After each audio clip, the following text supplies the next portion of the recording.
بسم اللہ الرحمن الرحیم۔ السلام علیکم ورحمۃ اللہ وبرکاتہ۔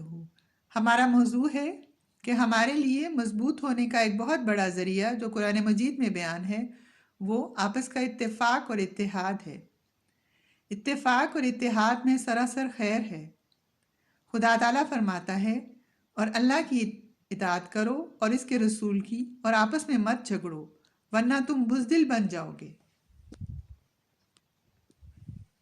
اور تمہارا روب جاتا رہے گا، اور صبر سے کام لو، اللہ یقیناً صبر کرنے والوں کے ساتھ ہوتا ہے۔ اتفاق اور اتحاد ایسی چیز ہے جو خاندانی طور پہ بھی مضبوط کرتی ہے انسانوں کو، انفرادی طور پہ بھی، قومی طور پہ بھی مضبوط کرتی ہے، اور ہمیں ہر جگہ اس کی ضرورت ہوتی ہے، آپس کے اتفاق کی۔ لیکن پھر بھی یہ ہوتا ہے کہ ہم اس کی اہمیت کو بعض اوقات نہیں سمجھتے۔ ہم چھوٹی چھوٹی باتوں پہ ناراض ہو جاتے ہیں ایک دوسرے سے۔ ناراضگیاں تو نارمل ہیں کہ ہو سکتا ہے انسان ایک دوسرے سے خفا ہو جائے، اختلاف بھی ہو سکتا ہے، انسانوں میں اختلاف ہوتا ہے، لیکن اس ناراضگی کو طول دینے سے نقصان ہوتا ہے۔ اگر ہم بہت لمبا ایک دوسرے سے قطع تعلق کر لیں، بات نہ کریں، خفا ہو جاتے ہیں بعض لوگ، اور کئی کئی دن، مہینے، سال ایک دوسرے کی شکل نہیں دیکھتے، ایسے جھگڑے ہو جاتے ہیں، لڑائیاں ہو جاتی ہیں آپس میں، اور خاندان کی اکائی جو ہے اس سے کمزور ہوتی ہے، اس سے لوگ کمزور ہوتے ہیں، اور اس سے اگر ہمیں اتفاق نہیں ہے، اگر ہم کہیں جاب کر رہے ہیں، وہاں پہ بھی اگر ملازمت میں بھی اگر جو آپس کے جو کام کرنے والے ہیں ان میں اتفاق نہیں ہوتا، تو اس سے وہ ماحول خراب ہوتا ہے، اس سے نقصان ہوتا ہے، ترقی میں نقصان ہوتا ہے۔ جو نارمل ایک اختلاف پازیٹیو ہے، اس کی کوئی بات نہیں، وہ ہو سکتا ہے، لیکن پھر بھی اتحاد میں فرق نہ پڑے۔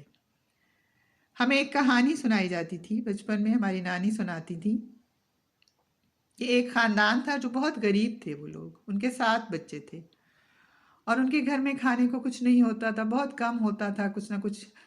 ایک دن انہوں نے سوچا کہ وہ جنگل میں جائیں اور وہاں پہ کچھ شکار کرنے کی کوشش کریں، شاید کچھ کھانے کو ملے۔ وہ سب لوگ جنگل میں گئے، وہاں پہ انہوں نے ایک درخت کے نیچے پڑاؤ ڈالا۔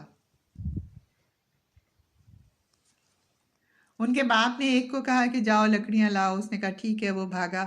ایک کو کہا تم آگ جلانا، اس نے کہا ٹھیک ہے، وہ جلدی سے تیاری کرنے لگا۔ ایک بچے کو کہا تم پانی لے کے آؤ، اس نے کہا ٹھیک ہے، وہ سب کرنے لگے۔ تو اس درخت کے اوپر ایک پرندوں کا جوڑا بیٹھا تھا۔ انہوں نے ان سے پوچھا کہ تم پکاؤ گے کیا؟ تم کچھ پانی لا رہے ہو، آگ جلا رہے ہو، سب کچھ، تو پکاؤ گے کیا؟ ہے تو کچھ بھی نہیں تمہارے پاس۔ انہوں نے کہا ہم تمہیں پکائیں گے۔ پرندے بہت ڈر گئے، انہوں نے کہا ہمیں نہ پکاؤ، دیکھو ہمیں چھوڑ دو، ہم تمہیں کچھ نہیں کہیں گے، ہمیں نہ پکاؤ، ہم تمہیں ایک راز بتاتے ہیں، یہاں درخت کے پاس ایک جگہ ہے، ہم تمہیں بتاتے ہیں نشان وہاں کا، وہاں کھدائی کرو، وہاں پہ ایک باکس ہے، اس میں خزانہ ہے، وہ تم نکال لو۔ انہوں نے کہا ٹھیک ہے۔ انہوں نے ان کے باپ نے ان کو کہا ٹھیک ہے، ہم سب مل کے کرتے ہیں۔ ان سب نے مل کے کھدائی کی، اور وہاں پہ واقعی ایک بکس تھا اور اس میں خزانہ تھا، اور وہ انہوں نے نکال لیا اور وہ گھر لے گئے۔ اب ان کے گھر میں بڑی خوشحالی آ گئی، اچھے اچھے کھانے بننے لگی اور سارا کچھ۔ ان کے ہمسائے میں کوئی رہتے تھے، ان کے بھی 7 بچے تھے، اب وہ بھی بہت غریب تھے۔ وہ بڑے حیران ہوئے کہ ان کے گھر میں ایک دم سے کیسے ایسے سارا کچھ ٹھیک ہو گیا، اور کیسے ان کے پاس پیسے آ گئے ہیں۔ تو جو لوگ جن کے پاس پیسے تھے، انہوں نے ایک دن ان کے گھر سے ترازو منگوایا کچھ تولنے کے لیے۔ تو انہوں نے، جو ہمسائے تھے، انہوں نے ایسے کیا کہ ترازو کے نیچے کچھ گوند یا کچھ ایسی چیز لگا دی جس سے کہ کوئی چیز جو بھی وہ تولیں وہ وہاں تھوڑی سی چپک جائے وہاں پہ، اور وہ ان کو پتہ چلے کہ کیا کر رہے ہیں۔ انہوں نے اس میں اپنا جو خزانہ تھا سونے کی، وہ اشرفیاں تھیں، وہ تولی۔ جب وہ واپس کیا ترازو، تو ایک اشرفی جو تھی سونے کی، اس گوند کے ساتھ چپک کے ان کے گھر چلے گی ہمسایوں کے۔ وہ بہت حیران ہوئے کہ یہ اتنے امیر ہو گئے ہیں کہ یہ سونے کی اشرفیاں تول رہے تھے۔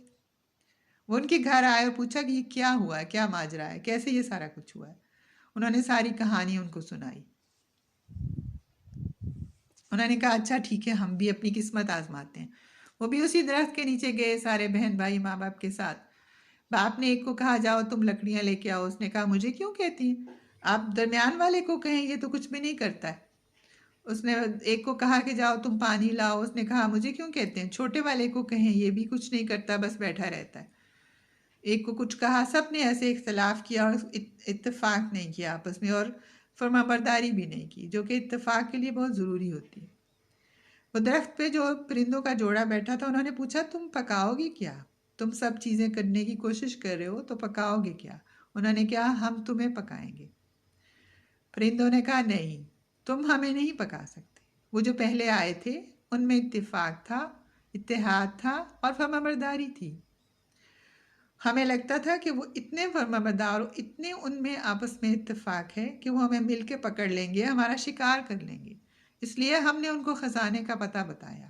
تم لوگوں میں اتفاق نہیں ہے، اتحاد نہیں ہے، فرمانبرداری بھی نہیں ہے، تم ہمیں نہیں پکڑ سکتے، ہم بھاگ جائیں گے۔ اس لیے ہم تمہیں کسی خزانے کا پتہ نہیں بتائیں گے، تم یہاں سے بھاگ جاؤ، تمہیں کچھ نہیں ملے گا۔ پہلے آپس میں اتفاق، اتحاد اور فرمانبرداری پیدا کرو۔ تو وہ مایوس ہو کے گھر آ گئے۔ تو یہ ہمیں کہانی سنائی جاتی تھی کہ ہم آپس میں اتفاق سے رہیں، اور یہ صرف کہانی نہیں ہے، واقعی خدا تعالیٰ یہ فرماتا ہے کہ تمہارا روب جاتا رہے گا، اور ان لوگوں کا روب نہیں رہتا جو لوگ آپس میں اتفاق نہیں کرتے، ان خاندانوں کا روب نہیں ہوتا، وہ لوگ اکیلے اکیلے ہو جاتے ہیں اور لوگ ان کو توڑ ڈالتے ہیں۔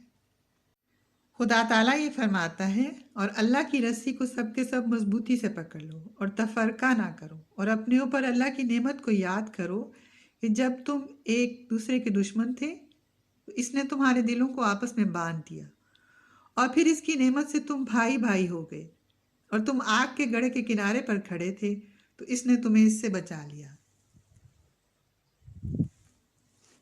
تو خدا تعالیٰ یہ پسند فرماتا ہے کہ ہم اتفاق سے رہیں اور تفرقہ نہ کریں، اختلاف نہ کریں۔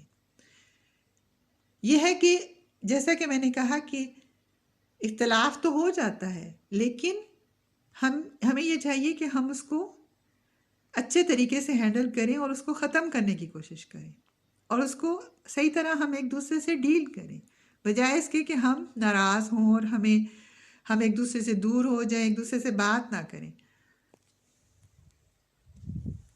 وقتی طور پہ یہ ہے کہ ہمارا غصہ ہوگا اور ہمیں ایک تھوڑا سا سکون ملے گا، ایک جو کہ ایک مصنوعی سکون ہوگا کہ ہمیں ناراضگی تھی، ہم نے اس کا نہیں دیکھا، ہم اس سے نہیں ملتے، ہم کسی جگہ بھی نہیں ملتے۔ لیکن یہ ایسے ہے کہ ہم نے ایک بڑی مصیبت لے لی اور چھوٹی خوشی لی، یعنی ہمارے پاس ہمیشہ ایک چوائس ہوتی ہے کہ ہم نے بڑی مصیبت اور چھوٹی خوشی لینی ہے یا چھوٹی مصیبت اور بڑی خوشی لینی ہے۔ چھوٹی خوشی یہ ہے کہ ہمیں وقتی طور پہ ایک مصنوعی سا لگتا ہے کہ ہاں ہم سے کسی نے جھگڑا کیا تھا، اس نے ہمارا دل دکھایا یا کوئی ایسی بات ہوئی، اب ہم اس کو نہیں دیکھتے، ہم نہیں دیکھنا چاہتے اس کو یا نہیں ملنا چاہتے، لیکن اسے خدا تعالیٰ ناپسند کرتا ہے اس بات کو کہ ہم ایک قطع تعلق کریں ایک دوسرے سے، ہم کسی سے خفا رہیں زیادہ دیر، تو یہ پسندیدہ نہیں ہے، بہت ناپسندیدہ ہے۔ اور ہم نے ایک بڑی مصیبت لے لی اس کے لیے، ہم اکیلے اکیلے ہو گئے۔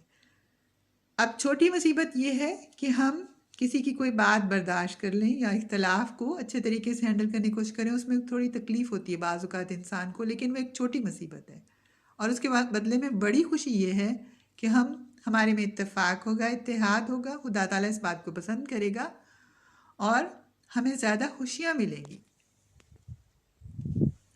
اس کے پیچھے بہت بڑی خوشیاں ہوتی ہیں، جب انسان کو یہ لگتا ہے کہ ہم اکیلے رہ سکتے ہیں، دنیا بہت ترقی کر گئی ہے، دنیا جتنی بھی ترقی کر جائے، بلکہ جتنی زیادہ ترقی کر جائے اتنا زیادہ ہمیں ایک دوسرے کی ضرورت ہوتی ہے اور کمی محسوس ہوتی ہے۔ آج کل ہمیں کیوں اتنی کمی محسوس ہوتی ہے کہ ہم نہیں مل سکتے ایک دوسرے سے؟ وہ لوگ جو اکیلے رہنا پسند کرتے تھے وہ کیوں اتنا شور ڈال رہے ہیں کہ ہم کیوں نہیں مل سکتے؟ یہ بڑی تکلیف دہ ہے، ہم پہ یہ مسلط کی جا رہی ہیں سارا کچھ، اس لیے کہ انسان ایک دوسرے سے مل کے رہنا چاہتا ہے، مل کے اس کو طاقت ملتی ہے، اس کو خوشی ملتی ہے۔ ہم اکیلے بیٹھ کے رو تو سکتے ہیں، وہ بھی تھوڑی دیر کے لیے، اس کے بعد ہمیں ضرورت ہوتی ہے کہ کوئی ہمیں تسلی دے، کوئی ہمارے پاس ہو، کوئی کندھا ہو جہاں پہ ہم رو سکیں۔ اور ہنس تو بالکل نہیں سکتے، اکیلے بیٹھ کے کوئی ہنسے گا تو پاگل ہی لگے گا۔ تو ہنسنے کے لیے، خوش ہونے کے لیے بھی ہمیں لوگوں کی ضرورت ہے، اور غم بانٹنے کے لیے بھی ہمیں ضرورت ہے۔ اور ہمیں اس دنیا میں بھی ضرورت ہے، اور ہمیں اگلی دنیا میں بھی ضرورت ہے، اور ہمیں مرنے کے بعد بھی ضرورت ہے۔ یہ کہ انسان سمجھے کہ وہ اکیلا مرنے کے بعد بھی وہ اکیلا اپنی آخری آرام گاہ تک بھی نہیں پہنچ سکتا۔ اگر ہم اس دنیا میں اتفاق اور اتحاد سے رہیں گے، ایک دوسرے کے کام آئیں گے اور محبت سے رہیں گے، محبتوں سے، اور نیکی کریں گے کسی لوگوں کے ساتھ، تو ہمیں مرنے کے بعد بھی اس کا فائدہ ہوگا۔ لوگ ہمارے لیے دعا کریں گے، اور اللہ تعالیٰ کرے کہ انسان جنت میں جائے تو اللہ تعالیٰ اس کے درجات بلند کرے گا، اس انسان کے جو کہ جس نے ایسا کوئی کام کیا ہے جس کا فیض جاری ہے، جو اس نے نیکی کی ہے ایسے لوگوں کے ساتھ کہ لوگ اس کو یاد کرتے ہیں اچھے لفظوں میں، تو وہ اکیلا تو نہیں ہے نا، اکیلے سے تو نہیں ایسا ہو سکتا۔ اس نے دنیا میں لوگوں سے تعلقات بنائے، لوگوں کے لیے بھلائیاں کی، تو پھر مرنے کے بعد بھی ہمیں ان تعلقات کا فائدہ ہوتا ہے۔ تو ہم اکیلے نہیں جی سکتے، کسی بھی ترقی یافتہ ملک میں بھی ہمیں مرنے کے بعد بھی ان تعلقات کی ضرورت ہوتی ہے کہ کوئی ہمارے لیے دعائیں کرے، تاکہ اللہ تعالیٰ کہے کہ اس کے درجات بلند کرو، اس کے لیے کوئی دعا کر رہا ہے، اس نے کسی کے ساتھ نیکی کی تھی، کوئی بھلا کیا تھا، کوئی ایسا فیض ہے جو ابھی تک جاری ہے، اس نے کوئی ایسا کام کیا ہے، کوئی جس نیکی کی ہے جس کا فیض ابھی تک جاری ہے۔ تو ہم ایک دوسرے کے ساتھ محبتوں سے رہیں۔ حضرت صلی اللہ علیہ وآلہ وسلم نے اتفاق، اتحاد اور بھائی چارے کی ایک کنجی، ایک چابی بیان کی ہے۔ آپ نے فرمایا ہے جب ایک آدمی اپنے بھائی سے محبت کرے تو اپنے بھائی کو بتا بھی دے کہ وہ اس سے محبت کرتا ہے، اس سے محبتوں میں اضافہ ہوتا ہے، اور یہ بہت فائدہ مند چیز ہے۔ اور پھر آپ نے یہ بھی فرمایا کہ کوئی اس وقت تک مومن نہیں ہو سکتا جب تک وہ دوسرے کے لیے بھی وہی چیز پسند نہیں کرتا جو وہ اپنے لیے پسند کرتا ہے، یعنی اپنے لیے آرام، سکھ اور بھلائی چاہتا ہے تو دوسروں کے لیے بھی یہی چاہیے۔ یعنی آپ نے ایک اور چابی یہ بتائی آپس کے بھائی چارہ، اتفاق، محبت اور اتحاد کی، کہ ہم انصاف کریں۔ جب ہم انصاف نہیں کرتے، اپنے لیے کچھ اور ہمارے معیار ہوتے ہیں، دوسروں کے لیے کچھ اور، تو پھر اتفاق کا وہاں پہ قتل ہو جاتا ہے، اتحاد، اتفاق، محبت، ہر چیز کا قتل ہو جاتا ہے، وہ کچھ نہیں رہتا پھر۔ تو انصاف جو ہے وہ بہت ساری چیزوں کی چابی ہے، تو ہم اس بات کو یاد رکھیں۔ اس کے لیے مجھے ایک واقعہ یاد آیا۔ ہمارے ایک سینئر ڈاکٹر نے بتایا کہ ان کے وارڈ میں 2 بچے لائے گئے، ایک کی عمر شاید 5 سال تھی، 5.5 سال، اور ایک کی شاید 3 سال تھی۔ وہ اپنے گھر میں اکیلے تھے، ان کی والدہ کی نیند کی گولیاں تھیں، نیند کی گولی کھاتی تھیں، تو بھائی کو تھوڑی سی گنتی آتی تھی، اس نے بڑے جو ہے انصاف سے گولیاں بانٹ کے دونوں نے کھائیں، مطلب گن کے بانٹ کے دونوں نے کھائیں، اور اس وجہ سے کہ ان دونوں نے گولیاں بانٹ کے کھائی تھی انصاف سے، دونوں بچ گئے۔ اگر ایک زیادہ کھا لیتا، ایک کم، تو ایک مر جاتا۔ اور یہ اتنی اچھی بات ہے کہ ان کے اتفاق اور انصاف نے ان کو بچا لیا، جبکہ یہ بھی ہو سکتا تھا کہ وہ گولیاں زیادہ ہوتی اور وہ دونوں اگر بانٹ کے کھاتے تو دونوں مر جاتے، لیکن ہوا یہ کہ دونوں بچ گئے۔ تو یہ ہے کہ اتفاق جو ہے بہت اچھی چیز ہے، کئی دفعہ اس سے بڑی خوش نصیبی بھی آ جاتی ہے۔ اللہ کرے کہ خوش نصیبیاں آئیں۔ اور یہ ہے کہ میری والدہ کی ایک سہیلی تھی، ان کے کسی عزیز کی بہن جو ہے وہ بیوہ ہو گئی، ان کے 4 بچے تھے، اور وہ جو ان کے بھائی تھے جن کی بہن بیوہ ہوئی وہ اتنے امیر نہیں تھے، ان کا مشکل سے خود گزارا ہوتا تھا، لیکن انہوں نے کہا ٹھیک ہے اب میری بہن کا کوئی سہارا نہیں ہے، تو وہ ان کو اپنے گھر لے آئے 4 بچوں سمیت، تو کہا جو ہم کھائیں گے اتفاق سے مل جل کے ہم سب اسی کو مل بانٹ کے کھا لیں گے، جو ہم کھائیں گے وہی تمہیں کھلا دیں گے جتنا گنجائش ہوگی۔ لیکن خدا کا کرنا ایسا ہوا کہ ان کی بہن کے آنے کے بعد ان کا کاروبار جو بالکل نہیں چل رہا تھا، ان کی دکان وہ بہت زیادہ چلنے لگی، بہت اچھی چلنے لگی، اور خدا تعالیٰ کے فضل سے ان کے گھر میں خوشحالی آ گئی۔ تو خدا تعالیٰ کو اتفاق پسند ہے، اور کئی دفعہ اس کے بہت اچھے نتائج نکلتے ہیں، بلکہ ہمیشہ نکلتے ہیں۔ ہم ہمیشہ اس بات کو یاد رکھیں۔ اور کبھی کبھی ہم باتیں کرتے ہوئے یہ ایک دم کہہ دیتے ہیں کہ ہم نے بہت برداشت کیا اپنے رشتہ داروں کے معاملے میں، ہم نے ان کی بہت خدمت کی، ہم نے بہت برداشت کیا۔ کبھی کبھی تھوڑی حیرت ہوتی ہے کہ ہر کوئی برداشت کر رہا ہے تو ظلم کون کر رہا ہے؟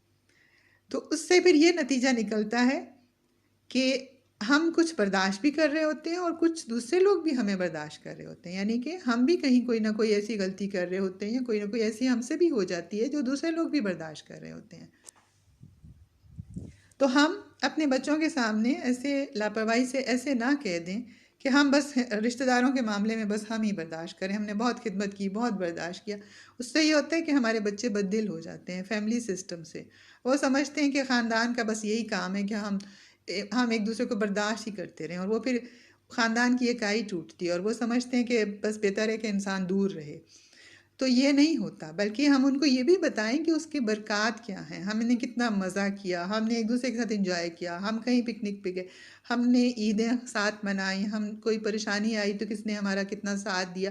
ہم اپنے بچوں کو اس کی اہمیت بتائیں، اور یہ ٹھیک ہے کہ ہم اختلاف نہ کریں اور ایک دوسرے کے ساتھ ایسا سلوک نہ کریں کہ ہمیں لگے کہ ہم بڑا برداشت کر رہے ہیں۔ تھوڑا بہت تو ہر جگہ کرنا ہی پڑتا ہے، تو ہم یہ ضرور خیال رکھیں ہمارے بچے کتنے ہیرے موتیوں جیسے ہیں۔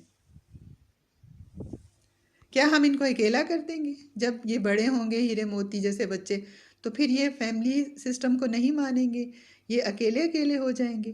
ہم یہ نہیں کہتے کہ سب ایک جگہ ایک مل ایسے رہیں، ٹھیک ہے اگر کوئی علیحدہ مطلب گھر میں رہنا چاہتے ہیں، لیکن ملنے جلنے میں جو نارمل تعلقات ہیں ان کو قائم رکھیں، ایک دوسرے سے اکائی قائم رکھیں۔ تو خدا کرے کہ ہمارے یہ پیارے بچے ہیرے موتیوں جیسے جب یہ بڑے ہوں تو یہ اکیلے نہ ہوں، یہ ہمارا جو خاندانی نظام ہے اس کو قائم رکھیں اور ایک دوسرے سے خوشیاں بانٹیں اور خوشیاں لینے والے ہوں اور درگزر کرنے والے ہوں۔ خدا کرے کہ ایسا ہو، اتنے پیارے ہمارے بچے ہیں، اور یہ دنیا میں کبھی اکیلے نہ رہیں، ورنہ دنیا ان کو توڑ دے گی اور رشتوں میں خوبصورتی رہے اور دنیا یوں ہی خوبصورت رہے۔ خدا کرے ایسا ہو۔ جزاک اللہ فی امان اللہ۔ خدا حافظ۔